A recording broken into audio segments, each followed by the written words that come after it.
Hello, for anyone who's tuning in today.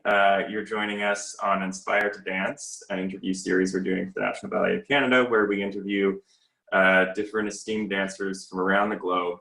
Today we have with us Calvin Royal III, newly promoted principal dancer of American Ballet Theatre. Congratulations, first of all. It's incredible news. I think I speak for everyone who's probably watching and knows who you are, that we're so thrilled for you. That's probably a great place to start. How does it feel? Oh gosh, I think maybe the promotion announcement happened, I want to say 2 weeks ago, as of today. And honestly, it's just been this overwhelming feeling of like, oh my gosh, all of these years that I've worked so hard and so diligently and put in the time and effort and proving myself to now rise to this moment in my career. It's just overwhelming and exciting. Yeah. It's incredible. Calvin and I, for anyone who's watching, the way we actually know each other is we met at the Eric Bruin Prize back in 2012 or 2012, I think is when it was. Yeah, 2012. Yeah. And you were meeting with Devin. Devin too, sure. Yeah. So that's kind of how we connected. It's been a minute since then.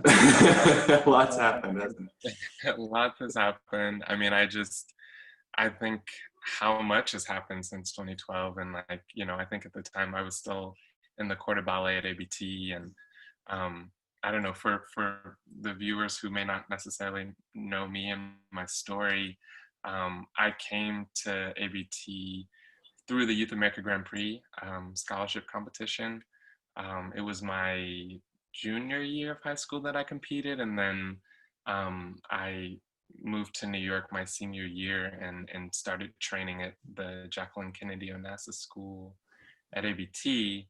And then from there joining ABT2, and then a year and a half after that joining the main company. And it's been probably, I think I joined the main company in 2010, so it's been 10 years since I've been part of ABT. And before that, like, I started ballet when I was 14, so it all just kind of, like, looking back, it seemed like so much has happened in that span of like 14 years, but at the same time it seems like it was just yesterday. Isn't that wild, isn't it? It's kind of funny how it kind of in a blink of an eye, it goes by so quickly. I think this will be my 12th season with the National Ballet, and I still feel like I'm 18 at heart. It's very confusing for me. I'm curious actually, so how did you get involved with dance? Because I think, am I correct in thinking you were initially more involved with music, or is that?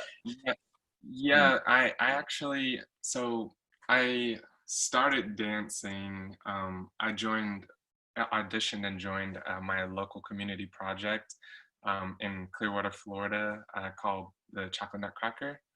And I did that probably, I think I started that when I was like 9 or 10. And we did West African dancing, hip hop, jazz. And that was sort of like my first introduction to dance, period. And I loved it. I just loved the rehearsing and being around all my friends, and ultimately performing it around the holiday time. And I was in a performing arts middle school I was studying to become a musician. I was studying piano. My grandmother, she bought me a Yamaha keyboard for Christmas one year, and I just like started learning all of these pieces, these classical pieces, and so I was studying music in middle school. And then when it came time to audition for the high school performing arts, I auditioned for all the programs: dance, theater, music, and I got into the dance program. I had not taken a ballet class before my freshman year, so it was like just thrown to the wolves. I mean, ballet is hard, and at 14, I was going through puberty, and like my body was changing, and I was growing, and like learning how to do all this stuff that my body it was like so foreign for me.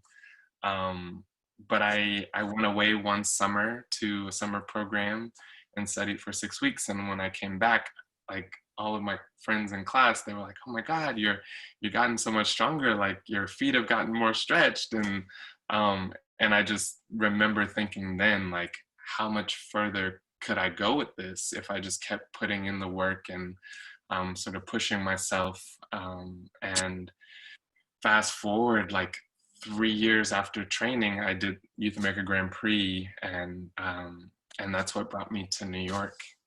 Wow. Because from the Youth America Grand Prix, you received a scholarship to the JKO school, correct? Yeah, I received a scholarship through YGP, and yeah, I moved to New York my senior year, and yeah, it was like when it all started, my ABT journey. That's amazing. And it's sort of, in that sense, you sort of really grew up in ABT. Yeah, I mean, going through the school and um, getting promoted into ABT2 and traveling the world. And, I was with a group of 12 dancers. We went to Spain and we traveled in California for like 5 weeks. And, we got to perform so much. Yeah, it was such a special time. And then when I joined the company, um, it was a big shift actually, because it's like you go from being in this small group of dancers performing all over the world and doing all these leading roles, and then you join the company and it's like, I mean, this, it's like you join the main company, suddenly you're at the bottom of the barrel, nobody looks at you, you kind of have to navigate your way through and prove yourself over and over and over again for however many years. But I mean, it's definitely paid off.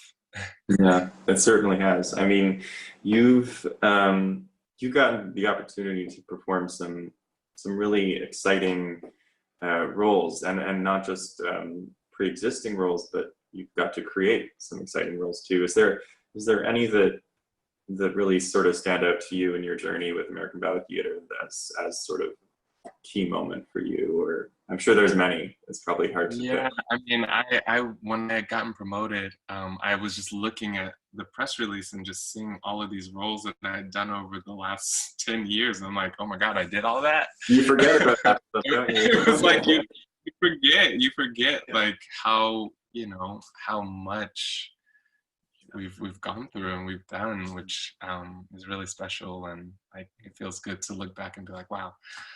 But I think some of the works that have really stuck with me, I would say in more recent time, was that I had always wanted to perform the role of Apollo, and I got an opportunity to do that last fall with the company.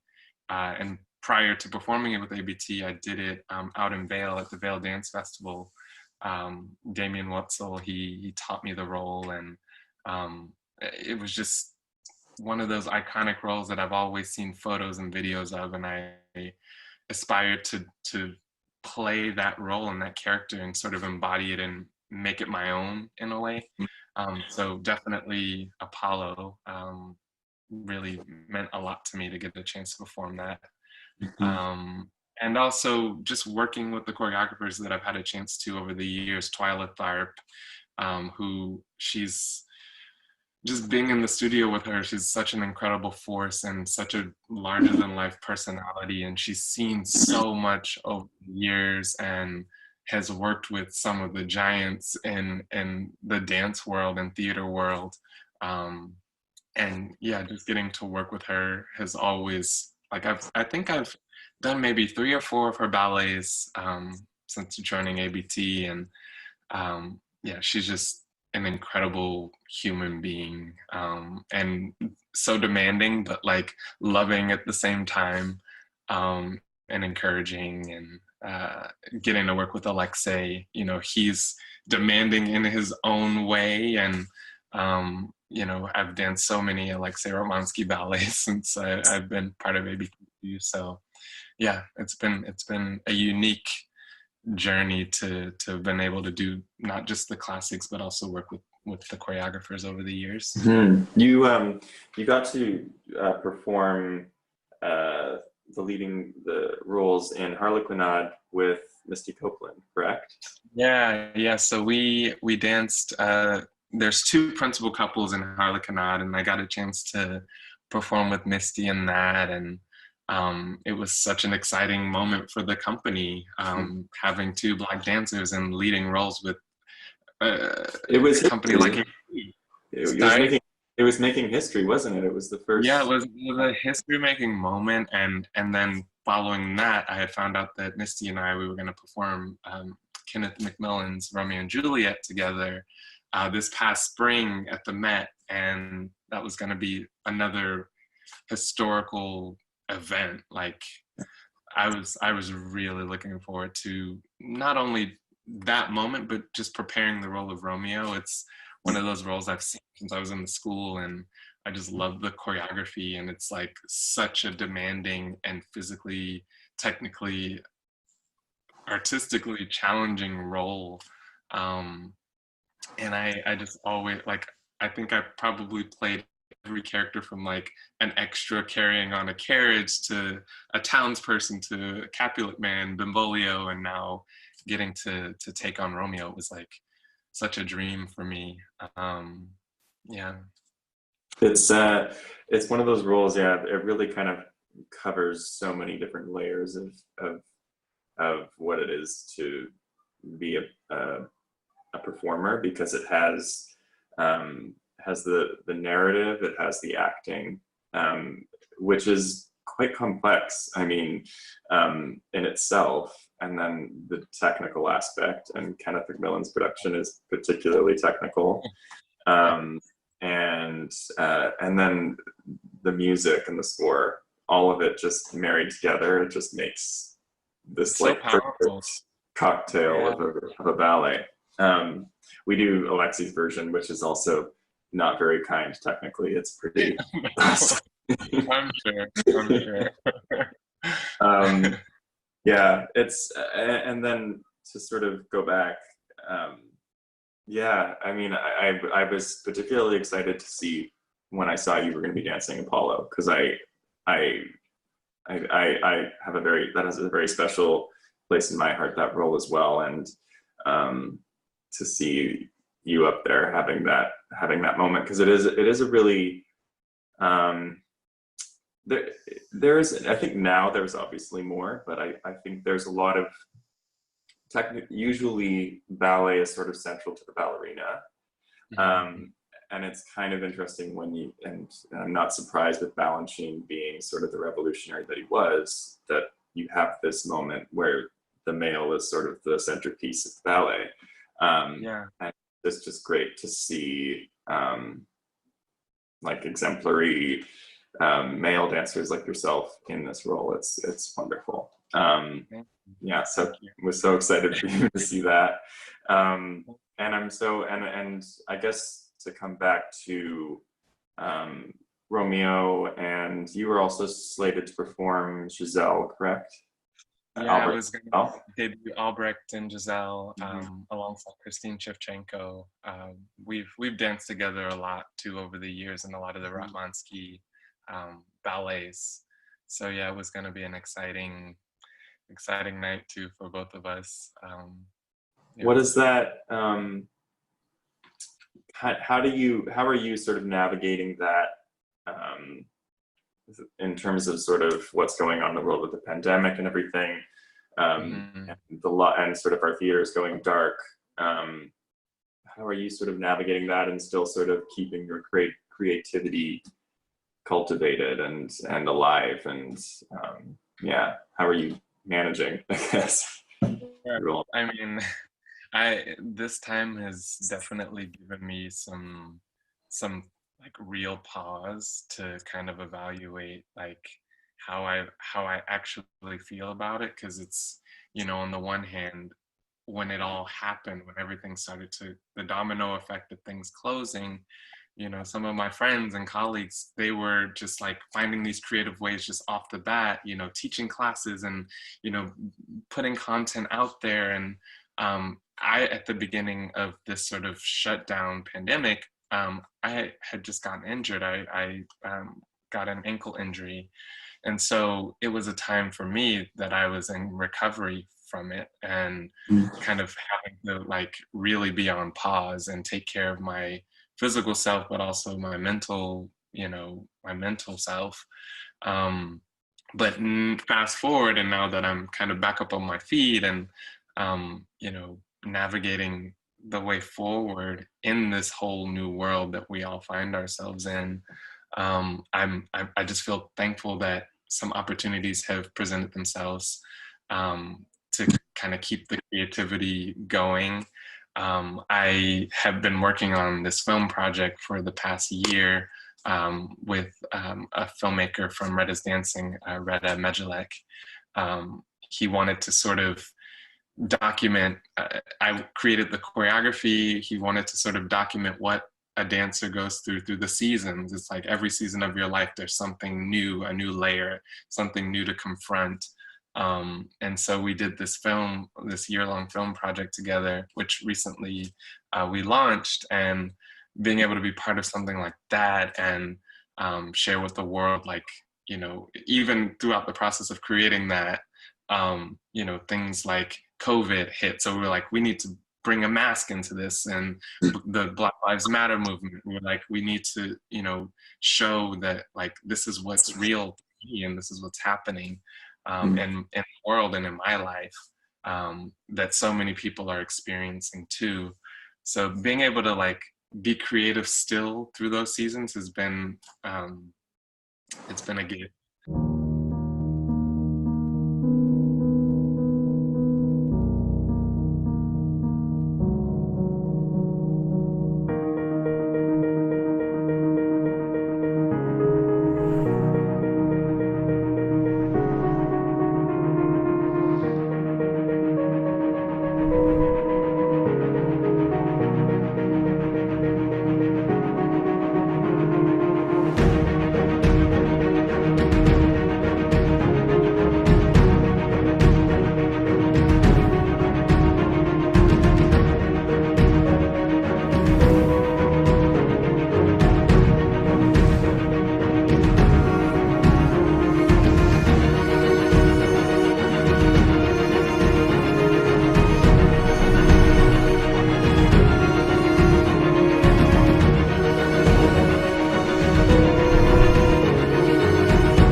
I was lucky to, Stella Breira reached out to me at the end of July or mid of July, because she was now the artistic director up at the Kaatsbaan Summer Festival, and they were putting on performances throughout the summer, live performances, something that really wasn't being done.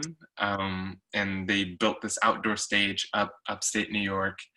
And she asked me to be part of the sort of the advisory council with Alicia Graf Mack and Lloyd, he's with Martha Graham. And so just to be able to curate 2 performances for that was like, it gave me something to look forward to. I got a chance to choreograph on Courtney Levine and myself. I was able to give myself a chance to, now that I was recovered from my injury, okay, now I'm able to dance again. Like, can I create something that's like meaningful and impactful to like what I'm going through? And it was kind of healing for me to have that experience. But yeah, Kaatsbaan, and now I'm here. ABT sort of took the lead, like the MBA, and sort of bubble small groups of dancers together after having been tested, and all of the medical protocols are like being followed. And we're all doing these sort of remote bubble projects where new creation is happening with choreographers that are in-house, but some that have been commissioned to create new work on the company. And we're going to be filming these things and sharing them all on the social medias, and part of ABT's fall fall festivities. So to be part of this and be able to be in the studio again and like create again with like actual human contact is like something that, you know, I miss so much. Yeah. Yeah, so that's sort of what, and also after this call, I'm gonna go back to the studio just for like some quiet time because I'm doing a world premiere with Kyle Abraham at the Fall for Dance Gala coming up next month. He's creating a new piece for me for that, and yeah, I'm just like excited to just like start watching it and like learning things. So yeah. It's amazing. So it seems like you kind of have your creative juices flowing. They're flowing right now. It's like I'm just trying to hold on to them as long as they're there. And I mean, it's obvious. It's obviously like not always so glorious. Like there's been times where I'm just like, I get up in the morning, I'm like, another day. Like I'm here doing class in my studio apartment, kicking things over. Yeah. No, especially because we're quite long guys. It was a yeah. real Kind of hard sometimes. It was like one of the worst experiences of my life. I just couldn't do it. Yeah, there's those days where I'm like I can't kick another thing over. I'm like No. I'm done for the day. Yeah. There was a few days where I just had to like end Zoom call, go back to bed. I just yeah, it's I'm wondering, do you feel like this has actually sort of ignited in you a different sort of facet of your creativity? It sounds like you're creating dance, you're choreographing, you're curating, you're organizing. It's yeah, I think this time has kind of, in a strange way, it's allowed me to have the time that I didn't necessarily have before because I was always on the go. I was always in rehearsal from 12 to 7 or at the theater and then coming home before midnight. And I don't think I necessarily had that time like I have now to kind of spread my wings a little bit and see what possibilities or what interests, other interests too, of using this art form and dance and kind of reaching out and finding new pathways that I didn't get to discover before. You know, I'm even now kind of laying the groundwork for a charitable organization that helps artists of color and sort of supporting them and giving them a space and the opportunity to spread their wings too. And so I'm like, the ideas for that are like in the early stages, but just having that to work on too, like being able to take on not just the leadership role as a principal dancer with ABT on the stage, but also behind the scenes and figuring out ways that I can make someone else's journey that may have gone through a similar story, or they may see something in themselves that they see in me, that much more just fulfilling or easier for them, or giving them more access in a way. So yeah, this time has been really, the silver lining in it it's given me the time to like step back and just kind of figure things out in a way that I didn't have before. Yeah, and I think I can imagine it also has been a good opportunity for you to sort of step into your role as a role model, especially considering everything that's been going on recently in the last couple of months with the death of George Floyd and the Black Lives Matter movement. To own your identity as a incredible Black artist and in a world that's predominantly white. Predominantly white. The Valley world is very it's not incredibly diverse, and it's not incredibly equitable. I think across the board, this conversation is now sort of pushed up to the front of our faces of how can we change this, and how what needs to change, and I think it's really important and special and meaningful that we have people like you who represent so much to young dancers, young Black dancers, dancers of color. Yeah, that's been really special for me to watch over the last couple of months, just to see you, and yeah, meaning so much to so many people, and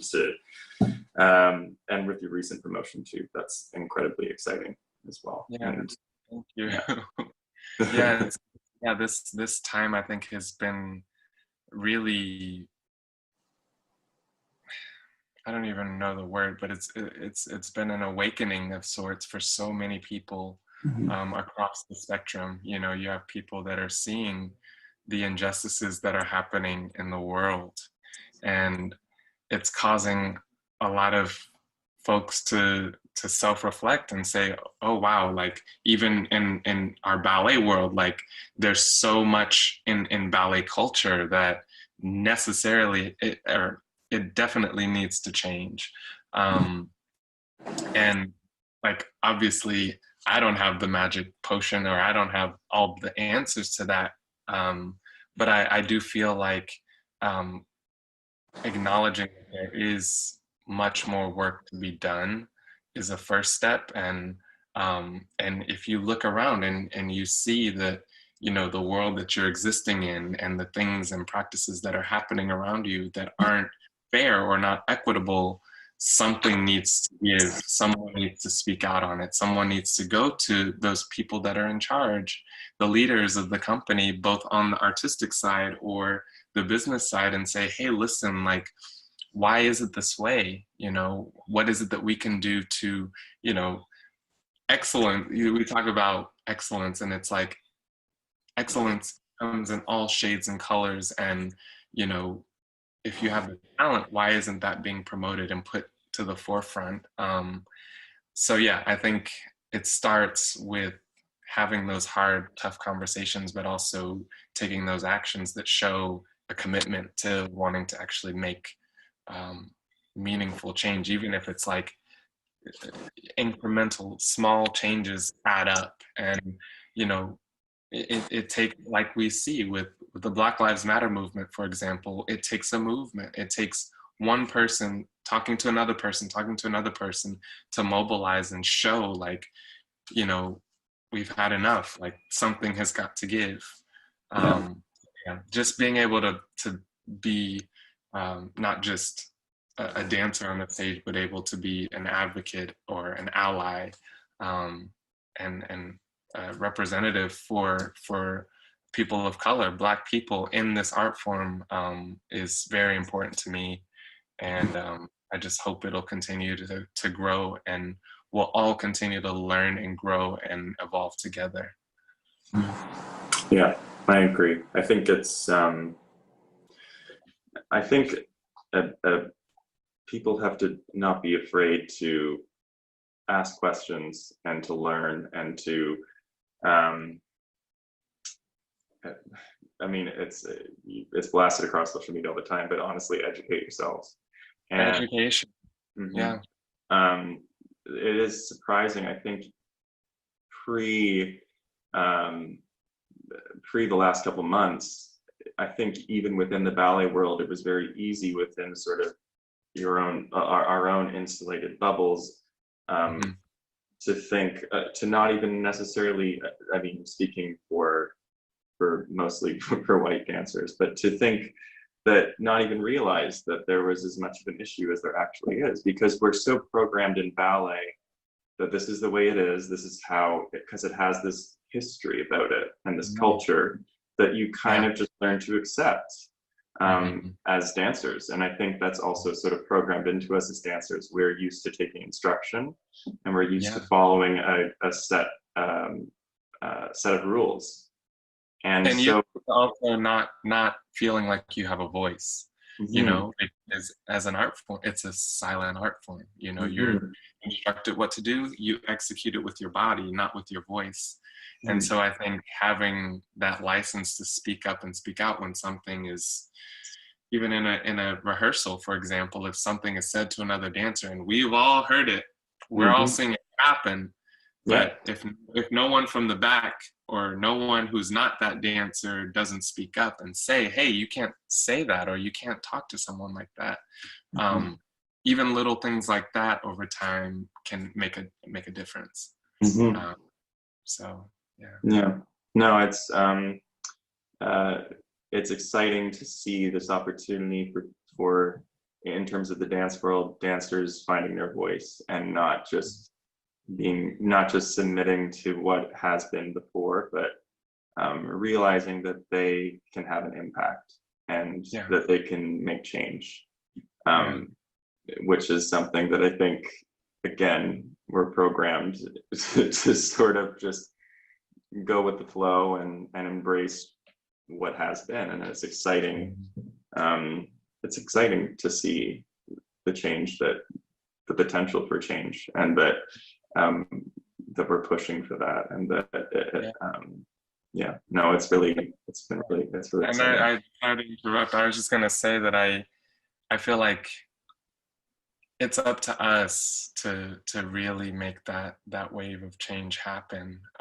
It's up to our generation and the ones that come after us, and we can't, like, after all that we've been through over the last 6 months plus with the pandemic and COVID and Black Lives Matter, and like, we cannot go back to the way that things used to be. Like, it would just be such a shame and a disservice to this art form and to who we are as humanity to go back to the way things were before. So I feel like I have this big responsibility to use this time to, like you said, educate ourselves and to really feel empowered that we actually have a voice and that we can speak up and talk to your friends, talk to your colleagues about, coming together and supporting each other in ways that, like, when we do go back to work and being in the studio and that culture, it's like, we don't have to do things the way that they were done before. So yeah, I'm excited about the future, for sure. Me too. This interview series is called Inspired to Dance. So I want to sort of, along the same vein, I'm curious to hear about a specific, because you, as you said, sort of had different dance projects outside of ABT with the Vail Dance Festival. I know there was a particular performance in 2017. You performed Egon Padada with one of your colleagues from ABT. And I know you got to perform it for Arthur Mitchell, who originated the role, correct? Yeah, he did. Explain to me what that experience was like. Yeah, so Agon, I had been working with Damien and his wife Heather Watts, who danced the Central Padada and Agon with Mel Talmanson and Peter Martins, and so it was their idea to teach Unity Phelan, who's a soloist with New York City Ballet, and I, Agon Padada. For Heather, she was in the room when Balanchine was coaching this ballet, and so she always had that historical context and referencing and things like this that she wanted to pass down to Unity and I. And so we were slated to perform it at the Vail Dance Festival. And then fast forward, I think it was like a year and a half later, Arthur Mitchell was donating all of his video footage and programming and photographs to the Columbia University. They were doing an archive of his. And so, sort of to open that exhibition, there was a performance at the Miller Theater in New York City that Arthur, he was sort of hosting this performance, and Unity and I had a chance to perform Agam Parada for the opening of this exhibition. And before the show, we had a chance to talk to him, and he was larger than life and was giving us all these corrections. And it was just such a, like, thinking back, I never thought that I would be in the same room with Arthur Mitchell, somebody who I read about and saw footage of and photos of, growing up, and learning about ballet and what his role in it was, and so we got a chance to perform for him and with him on stage, because as we were coming down that first diagonal, he was right there on stage with us, sitting in this big blue armchair watching. And after the curtain went down, and he was sitting still on stage in the corner, in front of the curtain, and he was talking to the audience. And I just remember hearing over the PA system backstage, and he had mentioned that the ballet was in good hands. And just to hear that from him, who I know so many people, they're like, to get a compliment from Arthur Mitchell, that's huge. Well, and he said afterwards, didn't he say something to the effect of that you reminded him of a young him? Yeah, like this whole performance and sort of week leading up to the performance, we had like dinners together, like as a group, the performers that were performing that night for the opening. We had dinners together, like rehearsals and whatnot. And I remember sitting across from him at this restaurant, and he was telling me, he's like, if they ever make a movie about my life, I want you to play me. It was just really, really sweet. And he told me that he really wanted to find some time to get in the studio together and just kind of go through some of the parts in Agon, because he wanted to give me the things that Balanchine told him. So he wanted to make sure that I had those things in mind. And we unfortunately didn't have a chance to do that. He passed away, and it was one of his requests that I performed Agon at his memorial service. And Unity and we got up there at Riverside Church and danced Agon, and it was just such a special thing to be a part of, and to feel like I'm part of continuing that legacy that he laid for so many dancers of color in classical ballet. Yeah, really, really special. Incredible. Wow. I guess, I don't know, I'm trying to think of sort of how to put this. how do you see I mean, I think it's pretty straightforward. The future of dance, and where do you see yourself in that, in the future, and maybe the future of ABT, and your place in all of that? How do you sort of see that going?